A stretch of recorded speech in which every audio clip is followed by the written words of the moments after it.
put it on today, yeah? I knew it was not gonna move over too. As I touch it with my hands. That's right. Someone's replanting pots. Oh,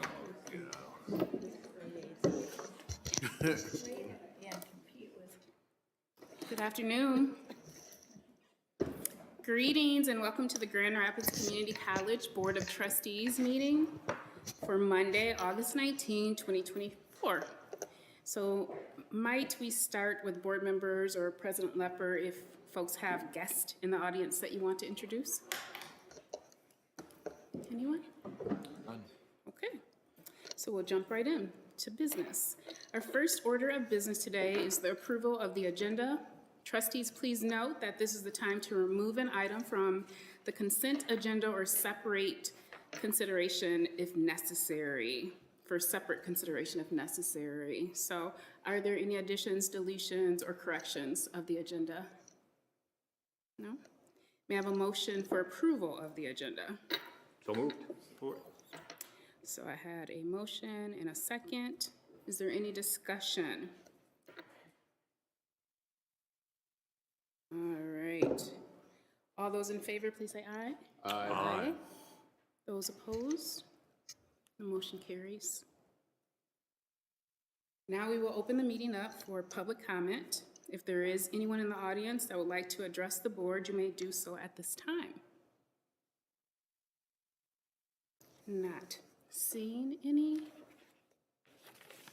So we will go on, which I think that brings us to Dr. Lepper related to special order of business.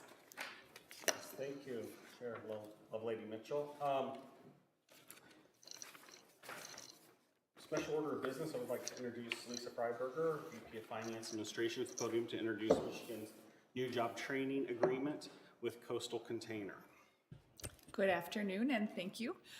Here to provide you with information and seek consideration of a new Michigan New Jobs Training Program with Coastal Container, a packaging company out in Holland.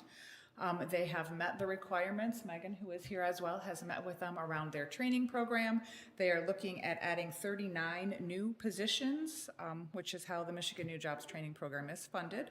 You will see a resolution in your packet that provides consideration for two things. One, allowing us to enter the agreement with them in the amount of $500,000. And then two, allowing us to work with them issuing revenue bonds so that we can fund their training. All of their wages are as required at the Alice wage rate for the one child and one adult, $20.76 per hour. It will be based on calculations repaid within the 5 years of the agreement, as noted, based on 39 employees and the payroll tax diversion to pay for the training. With that, I'm happy to answer any questions. Again, Megan is here as well if you've got any programmatic questions. Not, we would ask for your consideration. I actually would love a little bit more detail about the revenue bonding that we're assisting with. Have we done that before under this program? Yep, that's a great question. Thank you for asking. We use, Grand Rapids Community College has always used the revenue bond method for funding Michigan New Jobs Training. It is included in the Michigan Community College Act as an opportunity or an option for funding that simply allows the employer, in this case Coastal Container, to provide us with funding up front that we can then draw down on to provide for the training. And then once they are diverting the payroll taxes, we can pay them back. And that's a revenue bond process, does not obligate the institution at all beyond the payroll tax withholding that we capture. Thank you. I would like to hear about the specific type of training we'll be providing. The training that will be provided is diverse. It is including new employee type orientation. It is including training on their equipment that they use for their packaging process, as well as generalized leadership training. For more specifics, I'm sure that Megan could, if you want more detail around the training, some of that is included in the training agreement. Would you like for Megan to come up? Yeah, please.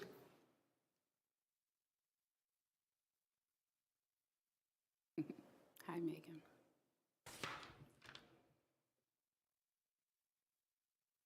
Thank you. Hi, I'm Megan Conahan. I'm in the School of Workforce Training. So coastal containers specifically, the training that they're going to be doing, a lot of specific like maintenance operator type training, safety training, new hire orientation, leadership training. So they have a pretty, I guess, diverse plan of training over the next 5 years. But the goal being to get all of their new employees trained up to the levels that they are looking for to be able to do the positions. Okay, thank you. So, and typically, how long does it take for a person to start to completion of all the training? So it depends. So with the Michigan New Jobs Agreement, it's over the course of the entire 5 years. So some, some people will do training over just a portion of that time. Some people will do training over the entire 5 years. It really just depends on each specific position and the training that they are required or the company is wanting for that position. So the nice thing with Michigan New Jobs training program is it's flexible. It allows each company to really create the training plan that they need to support their positions. And I would just add to that, the Michigan New Jobs Training Bill was renewed this year. It was set to expire December 31st. We advocated for that as a community college, and we are also the #1 user of the Michigan New Jobs Training Program in the state. How many employees does the coastal container have? Right now, they have 97. 97? Yep. Thank you. Additional questions or comments, folks? Congratulations, big deal. Thank you. Thank you. Thank you. So, may I have a motion to approve the Michigan New Jobs Training Contract with Coastal Container as presented? I'll move. Did you get that? Okay, thank you. All those in favor, please say aye. Aye. Those who are opposed? Motion carries. Now is the time that we will move to approve the consent items. May I have a motion to approve the consent items as presented? Support. All those in favor, say aye, please. Aye. Those opposed? Motion carries. We are into the action items, purchasing items over $100,000.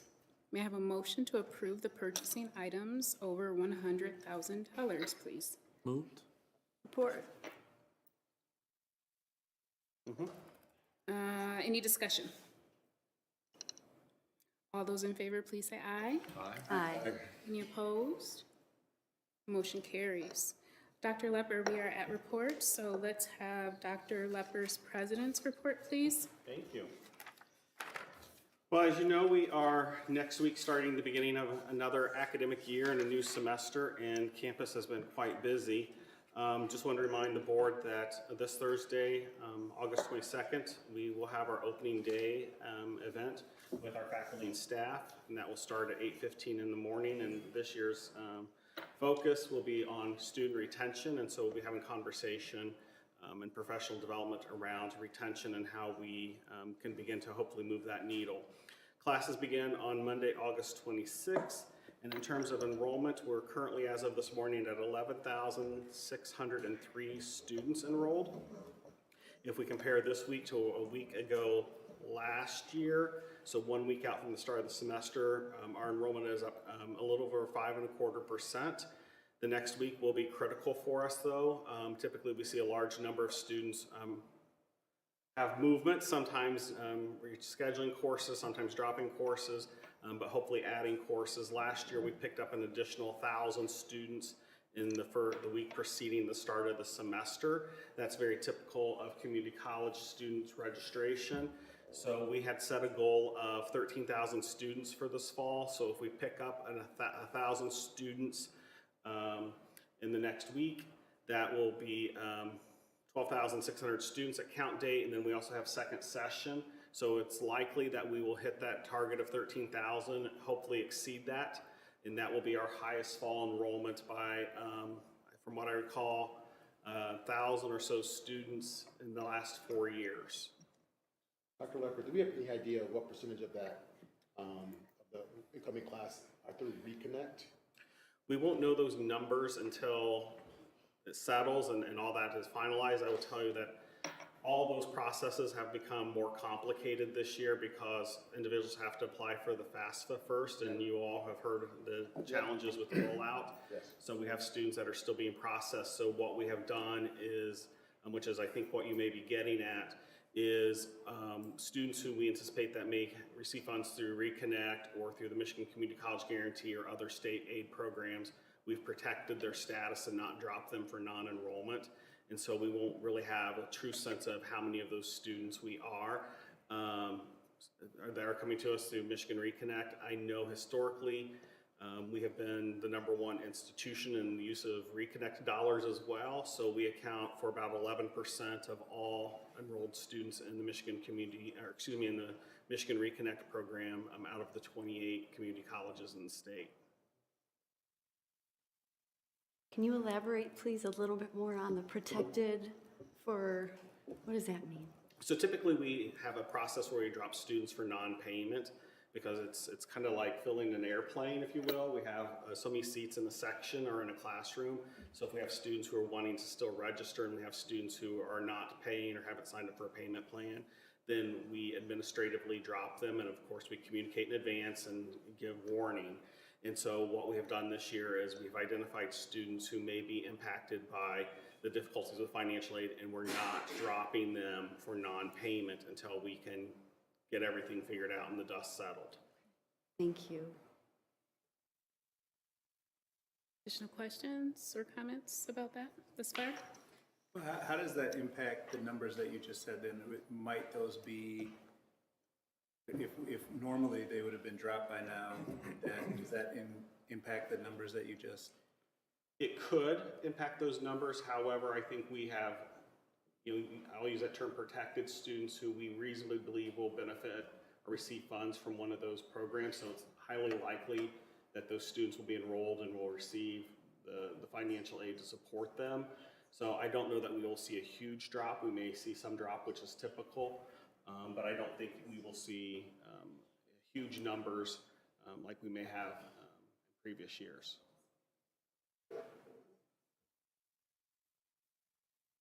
Okay.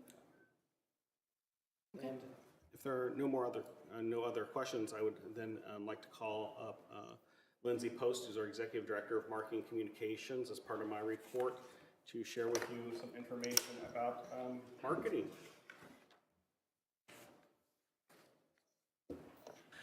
Hi everyone, thanks for having me today. As you all know, GRCC is dedicated to breaking down barriers and making education accessible and affordable for learners of all ages. So to this effect, the marketing and communications team, in collaboration with multiple departments from across the college, developed and implemented a new strategic marketing plan and campaign that has launched. The campaign, though, is more than a series of ads. It is designed to highlight the transformative impact of GRCC on our students and on our communities. And it shows how our mission is to help them reach their goals and dreams. The campaign carries the theme of Together We've Got This, as some of you may know based on an email from Dr. Lepper promoting our TV spot that aired during the Olympics opening ceremony. And the Together We've Got This tagline is designed to resonate with prospective students and their families by showcasing the unique strengths and values that our institution can offer. But really, Together We've Got This is not just a tagline. It's a promise that encapsulates our belief in the process of community and collective effort in achieving personal and academic success. GRCC is here to help every student on their way. No one goes through their educational journey alone. And that is really the epitome of the campaign. Together, we've got this. It's GRCC and our students. And so the visuals are vibrant and engaging. They use real students. They showcase the dynamic atmosphere and experiences across all of our campuses.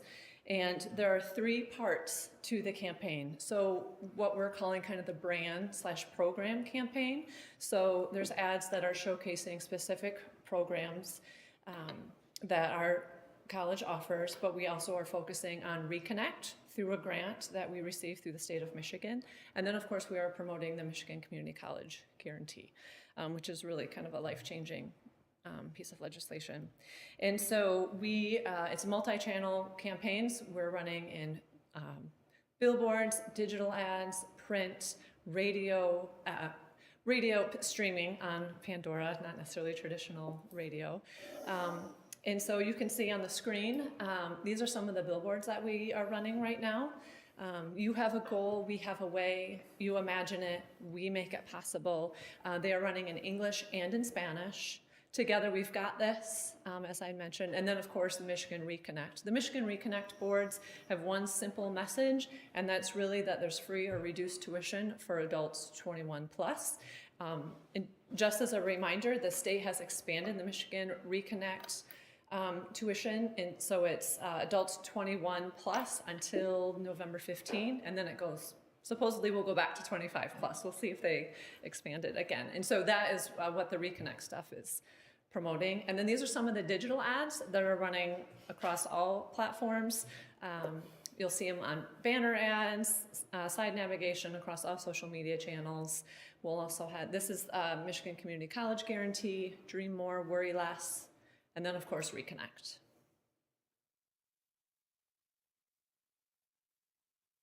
And then we're also running, we have direct mail pieces, email campaigns as well, and then TV, as you may have already seen through the email from Dr. Lepper. And then we also have radio spots in English and in Spanish. So if you can play the first one, please.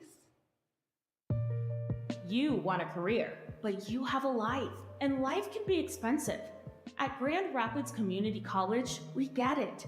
We have programs with an affordable price tag that work around your schedule. Life doesn't pause for education. That's why we've designed a hands-on approach to supporting you every step of the way. So let's get started at grcc.edu. Together, we've got this. Classes in Grand Rapids, Holland, and online. And also you'll see that every one of our ads promotes our campus locations, the geographic location, not necessarily the name of the campus. So people understand if you live in Holland, you don't have to drive all the way up here, and so forth. So there are three main objectives with these campaigns: increase awareness, enhance engagement, and strengthen connections. And then below those, each of those goals, I can go into the weeds for you if you'd like, of all the measurable data that we're tracking to make sure that we meet those. But are there any questions? When you say increase engagement, is that enrollment, or are there other? Enrollment is part of that, yes. So every measurable objective that we have, of course, ladders up to our enrollment goals, but it's also increased engagement in regards to people coming to our website, checking out what programs we have, engaging on social media, just any of the content that we're putting out there. We also have the news section on our website that has a lot of the stories about our students, our staff, campuses, and programs, driving engagement for those as well, just so people are getting more information about our institution.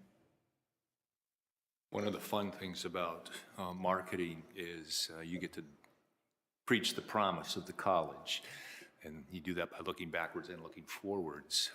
One of the dangers of doing that is, are we ready for the success of the campaign?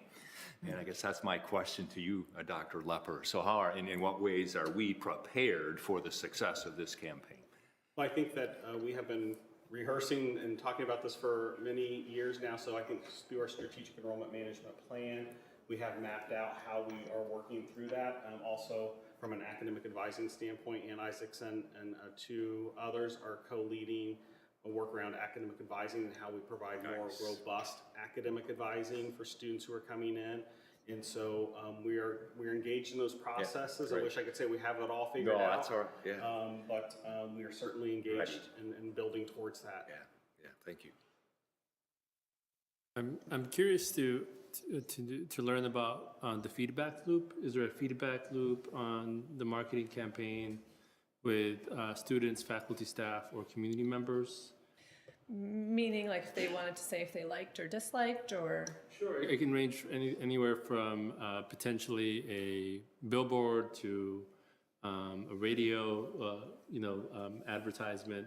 Are you getting evaluation from students, faculty, staff, and external partners? So all the ads have a call to action, which drives them to a specific landing page on the website. And so from there, they can connect with us if they'd like to provide extra information or evaluation. I would say that we're not like specifically asking for it. Maybe I'll rephrase it a little bit too, and that answers part of the question, but in terms of how students, faculty, and staff feel about the campaign itself, do we have a gauge on that? Do they agree with the messaging, or is this something that they've bought into already? So that's a great question. So we came about to this messaging because we held meetings across departments. You know, I'm relatively new in this role, and so when one of my first tasks was to come up with this campaign, I know the college because I grew up in the town, but I don't know the heart of the college. And so I met with various stakeholders across the institution to see what they thought our strengths and weaknesses and opportunities were. Who are our students? What do they want to hear? What do they want from us? How can we improve their lives? And so through those meetings, as well as the survey data that we received from Interact, that's where we came to the Together We've Got This. That really encapsulates how students feel about GRCC, prospective students and their families, and that's how this staff views the institution, how we are better than other community colleges. Thank you. And I would add to that, if I may, Lindsay. Lindsay serves on both the strategic enrollment management team and also on the marketing team. So there's overlap there. So we have people from across the college engaged in the strategic enrollment management who are connected to this work as well. Trustee Lopez's question made me think about, and given the new launch of those beautiful campaign ads, how we watch the movement, hopefully increasing, related to, for example, I think it's great that we have 11% of the Reconnect population right here at GRCC, and how do we continue to make it accessible to other people who might want it, but for whatever reason it's not accessible, whether it's through Reconnects or something else. So that was the intersection also that I was thinking about. So what other comments, questions might you have for Executive Director Post, if any? A comment. I thank you for the comprehensive work and the result. It's a very tight messaging. And it says to me, it hits at envisioning prospective students who have not had a successful academic career, that they can have one at this institution. And you really hit at the heart with imagining and dream. And I feel an emotional, I think it will, I think it hits the right notes in my humble opinion, and I thank you for a really tight campaign and comprehensive. It's everywhere. I've seen it on ads and TV, and it's pretty cool. Thanks. Oh, thank you. I appreciate that. And Lindsay joined the college, remind me what month? March, end of March, March 25th. End of March, and so has really done this in very short order. But I would also add that Lindsay's team has done a lot of the creative. In fact, I think all the creative in the ads that we typically in the past have farmed out to a vendor. And so she has also worked to find capacity within our own team to allow them to be creative and to support them and having them be engaged in that process and developing the marketing materials and the graphics. And so that's work to be commended. They've done a tremendous job, I think. It's a cross-departmental effort, and I'm really grateful for the people who I get to work with. Go ahead. Do we capture when people either inquire about programs or send a message through the website? Do we capture how they heard about us or our program, whatever they're asking about? So are we capturing a little bit? I mean, I know it's not a perfect data capture, but whether people are seeing and responding to these? Yes, we are. Everything is being tracked that can be. As I say with Dr. Lepper, the billboards are fluffy because there's not necessarily a direct metric unless someone says. But as all of you probably know, it's all about consistency of message and repetitiveness that they see it multiple times. So yes, that's all being tracked. And related to her question, you know, when I'm in a community, sometimes I find there's a gap between parents' appreciation for the college or even guidance counselors' appreciation for the college. Is there any way to get some feedback on those two groups? Because if you have a parent that's supporting the college and encouraging their kids to go to college, they're more likely to go. And if you have a guidance counselor that is suggesting that he or she go to community college versus some cases versus nothing, right? Not providing this opportunity. Is there a way to make sure we have those two groups in our corner to make sure the messaging is getting to the student the appropriate way? So the Michigan Community College Guarantee is specifically targeting parents of students because they're relatively, you know, it's like 17 to 19 at the moment. And so the direct mail pieces and emails are specifically targeting the parents to get those in our corner for that. And then we have a targeted email campaign to reach out to guidance counselors as well as special events that are planned for them. That is, we're reviewing all of that right now to see where there's opportunities for improvement for guidance counselors. As many of you know, a lot of the guidance counselors, there's like one of them to 300 students. Ratios, yeah. Yep, so we want to be able to respect their time and capacity, but also deliver the message in the way they're able to receive it and helps improve their life. Other questions, comments? Great work. Welcome to GRCC. Oh, thank you very much. Thank you. I think you want Vice President Freiberger to come up? Yes. Is that right? For our finance update. Good afternoon again. Included in your packet were updated financial statements for June 30. I will continue to say we are working through the audit process now, so it is likely that these numbers will still continue to change a little, not significantly. A couple of things I would point out in the statements, and then I'll give you a broader general update. The revenue in the general fund is significantly higher than budget in a number of different categories, which is great news for us as we close out this fiscal year. A couple of them that I would highlight. Tuition, you will note, is above budgeted total. We had a very strong summer session. Summer billing units were almost 4,400 above what our original projection was. They came at about 43,100, where we had projected, based on last year's summer, approximately 38,800. So that was a great positive impact for us from this summer. You will also see our property tax numbers are up. They have continued to grow, and our delinquencies were less. State aid is up as well. The payment that we received in May from our local community stabilization authority, that is the revenue that we receive in lieu of the personal property tax that we've been receiving, I think, for 5 years now. For us in Grand Rapids Community College, unlike some other community colleges in other communities, that revenue for us just continues to grow because more and more of it now is based on current growth in your local property base versus historic information. So we are reaping the benefits of that. And that payment is split into with a larger section of that coming in May. And then finally, our interest income is up. We had a fairly significant, about $800,000 unrealized gain that we recorded as of June 30. A little bit careful about that because it is an unrealized gain. We do not transact in securities. We hold them to maturity and look for interest income. But that is, again, a positive revenue source. So we're very pleased with that. As I mentioned, our auditors are here now. Plant Moran is here now working. We've had some conversation about the audit process. They will likely be wrapping up their field work in the next week or so. They will be here to present directly to you at your October meeting. At that point in time, you'll have full, final audited June 30 statements and have the opportunity to review them with Brian, our new audit partner from Plant Moran, and to ask any questions at that point.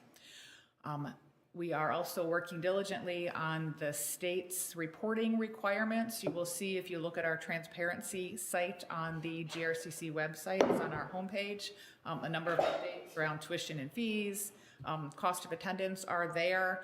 Next month, as we do every September, since this regulation came about from the state, we will be bringing you the local strategic value resolution required by the state in order to receive a portion of our state aid, and that will detail for you a number of highlights fabulous things that we're doing here at the institution that we can share with the state. So we'll be bringing that to you next month. And then finally, just to close out, thank you for your consideration and approval of the increase in the Learning Resource Center, or LRC, capital outlay project. You will see as part of your action items that you approved the increase from $33.6 million to $35 million for that capital outlay project, due directly to increasing construction cost from 2022 when that project was originally submitted. All of our schematic design work is now into the state. They are reviewing it, hopefully with some feedback from them yet this week. And then we are working diligently, Dr. Lepper, specifically to try to get our legislators to consider that approval, because they need to approve our schematic design process so that we're allowed to move to the next construction phase. So we are hopeful that that will happen in September and that we will be able to move forward. As you walked up tonight, you walked through what is now our library on the 5th floor of this building. Great job in our library team and our facilities team moving that over here. So we are well poised to operate and to serve students. The LRC building is vacated now, so we are anxious to move forward. With that, I'd be happy to answer any questions that anyone would have on statements or any other financial. Questions, comments? No? Thank you so much. Thank you. So next, who would be up is Faculty Association update, and I do not believe there is one at this time, and the same for our Student Government Association, no report at this time. Correct. And our foundation update, again, no report at this time. Board chair update. I do want to say something. I want to just acknowledge the verbal curiosity tonight. I love it. I think the people that are watching love it. And I also just want to say this group is very curious. It is characteristic of them to ask these types of questions. I also want to say, I don't know the number of people who have approached me recently about the high caliber of staff, faculty and staff that we have here at GRCC. And so I want to acknowledge all of the hard work of the people in the room and the people who are not in the room. Just kudos to you. You are GRCC and we see you. And your skill and talent, unmatched. So thank you. Thank you so much for everything that you do. I hope I'm not speaking out of school. I know that Dr. Lepper feels the same way. Absolutely. The last thing that I just want to highlight is that we had an opportunity to have a board retreat, and it's good for us to build collective muscle. And a couple things that we did in the name of being a coherent, high-functioning group is grapple with policy governance.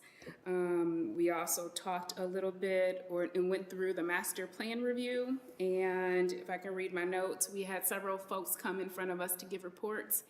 And one of them was on the body of work around disaggregating data, which is important, and we've been talking about that. So thank you for listening to us and making the adjustment. And I'm like a Baptist preacher here. This is my last thing, for real, for real. I had the opportunity with Trustee Segal to attend a function where we were honoring donors. And I was so impressed with the scholars who stood up, some shaking, and told their story of how the dollars and the talent that people gave to them for them to be here at GRCC, how it's making a difference in their life. And so again, kudos to the foundation, and it was a beautiful event. And so that is my report. So with that being said, I know trustees, you'll have an opportunity to expound and clarify, say your own things, but let's turn to Dr. Williams related to communication to the board. Might there be something that you want to share? Yeah, there was one communication to the board from a former faculty member. Anything more related to that? Okay.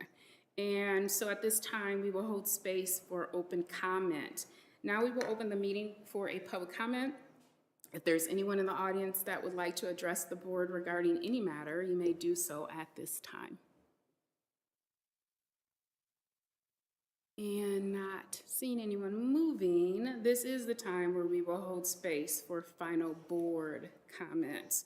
So trustees, colleagues, if there is anything that you do want to say, please take time now to share your voice.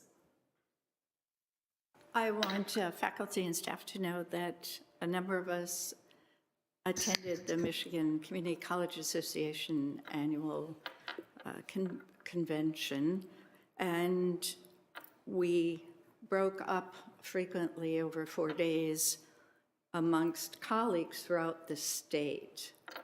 And we are not only well-respected here in this community, but throughout the state.